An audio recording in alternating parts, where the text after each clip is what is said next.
2014 оны 4-р сарын 12-ны өдөр. Юта мужийн Pleasant Grove хэмээх жижиг хотын яралтай тусламжийн 911 дугаарт өглөөний 10 цаг 20 минутын үед дараах хэний ч ой санаанд багтамгүй харгас хэргийн дуудлага ирдэг. Pleasant Grove Police. I just found something in my garage. It's been wrapped up in a plastic bag and it stinks. Okay, what is it? It's a little baby.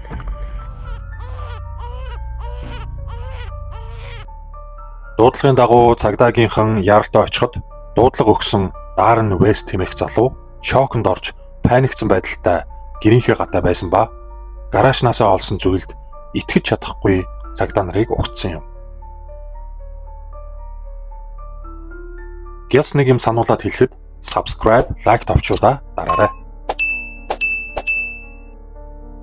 Даррен өглөө босоод гаражтаа байгаа элдэв новш хайрцагтай зүйлсийг зэгслэх явцад яг тийм гэж хэлэхэд хэцүү өмхийн үнэр үнэртэж эхэлсэн бөгөөд уг өмхийн үнэртэй хайрцгийг ч олжээ. Том биш уг хайрцагт олон давхар уутанд хийж скотчоор ороосон дөнгөж төрсөн болов гэмээр нялх хүүхдийн өмхийрч ялзарсан цогцос байсан юм. Яг л 911 төгсөн дуудлагатай хэлсний дагуу. My name's Darren West. I just found something in my garage. I think it's a miscarriage. Can you be more specific? What do you mean by a miscarriage you found? I have no idea. Just please send an officer up here. It sounds like you may need medical. It's been wrapped up in a plastic bag and it stinks. Okay, what is it? It's a little baby. Цагдаад гэрийн эзэн Даррен юу олсноо үзүүлж энд яг юу болоод байгааг бас энэ талаар юу ч мэдэхгүй гэдгээ салсан эхнэр Мегантай яралтай холбогдохыг цагдаа нарт учирлав. За тэгэхээр энэ ямар учиртай айл вэ? Дуудлага өгсөн гэрийн эзэн Даррен арх хар тамхины хамааралтай байхдаа хар тамхи зарж борлуулсан хэрэгээр 2006 онд 9 жилийн ял аваад шоронгоос сулагдаад удаагүй байсан. Уг байшиндаа эхнэр 39 настай Меган Хансман 11, 17, 18 настай 3 охины хамтдаа амьдардаг байжээ. Сүүлийн жилүүдэд тэр хоёр гэр бүлээ цуцлуулан Меган тусдаа амьдрах болжээ. Эхнэр Меган багаасаа дуу цөөтэй санал бодлоо хэн нэгэнтэй хуваалцаж ярьдаггүй. Дотгошоогоо зан төлөвтэй эмэгтэй бөгөөд нөхөртөөгөө 18 наснда ахлах сургууль байхдаа танилцсан. Удалгүй жирэмсэн болсноор нэг гэрт орж тодорхой эрхэлсэн ажилгүй явсаар улмаар нөхрийнхөө нөлөөгөөр арх уудаг. Хар тамхи тогтмол хэрэгэлдэг хүмүүсийн жагсаалтанд орсон байжээ. Тэр даруй Мегныг олж цагдаагийн газар руу байцаалт авахар аваатсан бөгөөд Меган тайлбарлахдаа Дарреныг шоронд орох үед би жирэмсэн үлдсэн. Төрх өдөр ирэх үед би гэртээ ганцаараа байсан. Ванны өрөөнд тэр хүүхэд амьгүй төрсөн. Би тухайн үед сандраад яг яахаа мэдэхгүй. Тэгээд уутанд боогод хайрцагт хийгээд гаражт тавьсан юм аа. Хэмээн байцаалтанд хариулсан байдаг. Describe to me what happened. Well, I was having a lot of pain that day. I didn't go to work. My kids were at school. And I went in the bathroom and just sat there and was pushed really hard. And you know, Boyle wasn't crying. And I was by myself and I didn't know what to do. And I couldn't get it to cry or anything. Then what happened?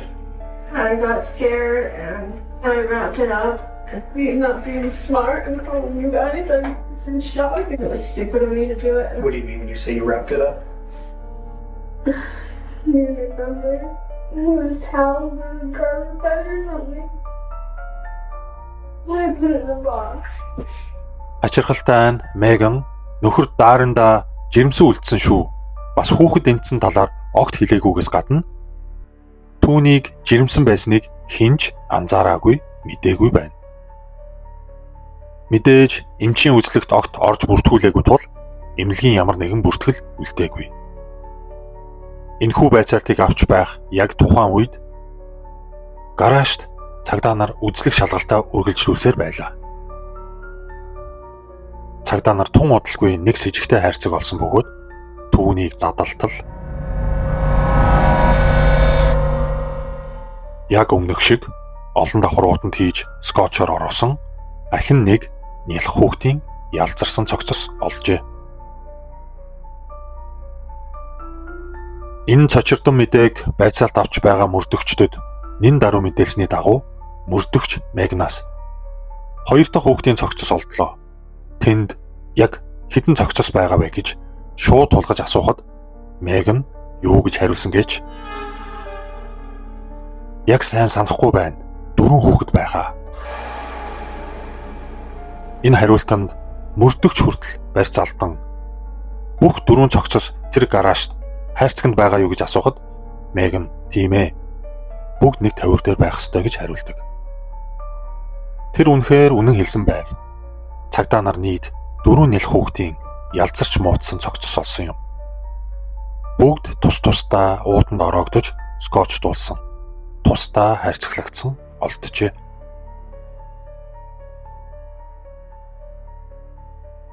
Хэлэх үггүй болсон мөрдөгч чи төрөх үеүдтэй яагаад хэн нэгнээс тусламж хүсээгүй юм бэ? Яаж чи хүнд ч хэлэхгүй нууж чимээгүй байж чадваа? Бүгд амьгүй төрж эсвэл зулвсан гэдэгт итгэхэд хэцүү байна хэмээн бухимдаж байхад Меган хариудна.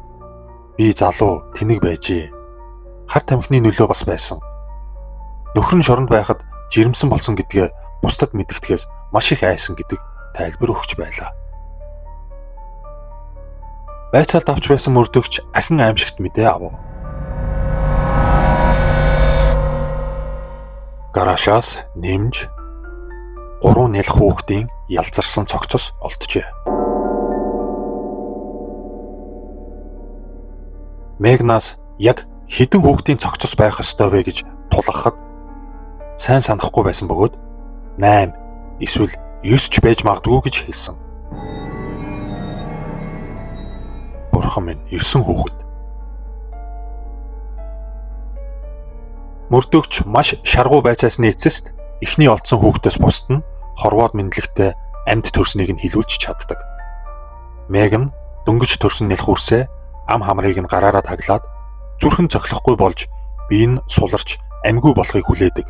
Эсвэл зүгээр л тэр хаваарах цусаа цэвэрлсэн алчуур даавуунд ороогоод олон давхар уутанд хийж скотчдоод хайрцагт хийгээд гараажта хүний нүдэнд өртөхгүй газар тавьдаг байсан байжээ. Мөрдөгч Мегныг энэ үнэхээр хүн мөн үү гэж айж жигшин зэвүүцгийн хажуугаар маш их гайхаж ойлгохгүй байсан зүйл нь түүнийг ийм олон удаа жирэмсэн болсныг хинж анзаараагүй явдал байв. Цагдаа криминал шинжилгээний багийнхан гарааж, байшин сав, эргэн тойрны хөрс газар гээд боломжит бүхэл газруудаар хайлтаа олон хоног үргэлжлүүлсэн хэдий ч ахин нялх хүүхдийн цогцос олоогүй юм.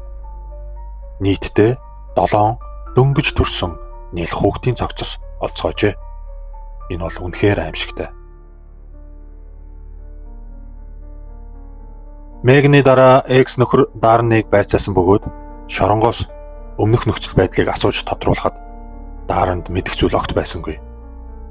Тэдний гараашаас нийт 7 нялх хүүхдийн цогцос олсныг түүнд дуулгахад Дарн итгэж чадахгүй байлаа. There's how many was it? There was 7. You were kidding me. I'm not. Цаг хугацааны хувьд Дарныг шоронд байх үед энэ бүх төрөлтүүд явагдсан нь ойлгомжтой байлаа. Меган энэ бүх жирэмслэлтүүд экс нөхөр Дарных гэж мэдүүлсэн бөгөөд Америкийн нэгдсэн улсын шоронгууд удаан хугацаагаар хоригдож байгаа хоригдолд шагналын журмаар гэр бүлийнхээ хүмүүстэй уулзах хувийн хаалттай цаг өгдөг юм. Цогцуудыг хийсэн хайрцаг, ороосон ууд, скотч гээд бүхий л зүйлээс зөвхөн Мегны хурууныхээ ДНХ илэрч байсан ба бүх хүүхдүүд Дарных гэдэг нь ДНХ шинжилгээгээр бас тогтоогдсон байна. Хинээч ой тоонд оромгүй, бүр эмэгтэй хүнээс гарамгүй энэ аимшигтай хэргийг тухайн хот мужаараа жигшин зэвүүцэж байсан бол харин Мегны хөршүүд түүнийг таньж мэдэх хүмүүс нь бүр хэлэх үггүй ангайж үлдэцгээсэн юм. За ингээд энэ аимшигтай хүн биш Мегныг баривчлан 2015 оны 2 дугаар сард шүүх хурлыг нь хийж 1-р зэрэглэлийн хүн амны хэрэг үйлдсэн гэж үзэн түүнд 6 удаа бүх насаараа хоригдох ял оноожээ. Түүнийг цуврал аллаг үйлдсэн онц ноцтой хүнд гэмт хэрэгтнүүдийн адил шүүхийн танхимд 4 мөчийг нь гинжээр гавлан оруулж ирснийг та харж байна.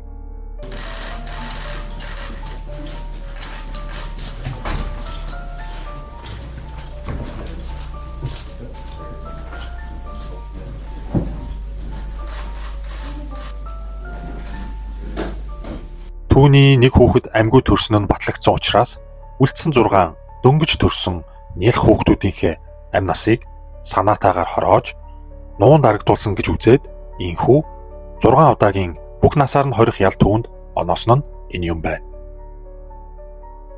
За нэг ийм итгэмээргүй маш аимшигтай муухай хэрэг болж байсныг та бүхэнтэйгээ хуваалцлаа.